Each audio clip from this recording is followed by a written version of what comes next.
நேயர்களுக்கு அஸ்ஸலாமு அலைக்கும் வரஹ்மத்துல்லாஹி வபரகாதுஹு. நீங்கள் கேட்டுக்கொண்டிருப்பது ஹாஃபில் எஃப்எம். இஸ்லாத்திற்கு முரணான எத்தனையோ ஆடம்பரமான திருமணங்களை நாளுக்கு நாள் நாங்கள் பார்த்து கொண்டிருக்கின்றோம். பெருமளவான பணத்தையும் உணவுகளையும் வெண்வரையும் செய்து கொண்டு இஸ்லாம் கூறாத வழியில் நினைத்து பார்க்க முடியாத அளவு ஆடம்பரமான திருமணங்கள் நம் மத்தியில் நாளுக்கு நாள் நடந்து கொண்டுதான் இருக்கின்றது.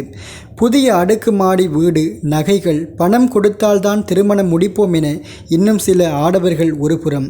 இதனால் வயது கடந்த எத்தனையோ சகோதரிகள் நம் மத்தியில் இன்னும் திருமணம் நடக்காமலே இருக்கின்றார்கள்.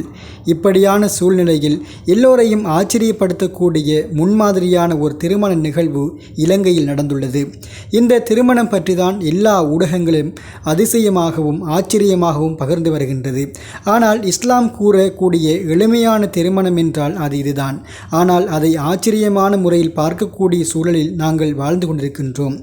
சகோதரர் ஃபசால் ஏ காதர் மற்றும் சகோதரி அஃப்ரா அக்ரம் இருவருக்கிடையிலான திருமணம் இலங்கையில் ஹெம்மாதகமையில் உள்ள தாருல் ஹசனாத் சிறுவர் பராமரிப்பு நிலையத்தில் கடந்த வெள்ளிக்கிழமை நடைபெற்றது. ஆடம்பர செலவுகளை தவிர்த்து இந்த பராமரிப்பு இல்லத்தில் இருக்கக்கூடிய சிறுவர்களுக்கு மத்தியில் திருப்திகரமாகவும் சந்தோஷகரமானதாகவும் இந்த திருமணம் நடைபெற்று முடிந்தது.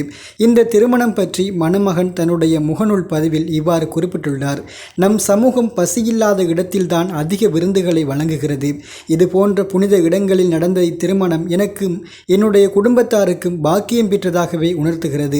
நம்முடைய வீடுகளில் நடைபெறக்கூடிய விருந்துபசாரங்கள் மற்றும் நிகழ்வுகளில் ஏழை எளியவர்கள் ஆதரவற்றவர்களை இணைத்துக் கொள்வதே மிக பெரும் தர்மமாகும் எனவும் கூறியுள்ளார்.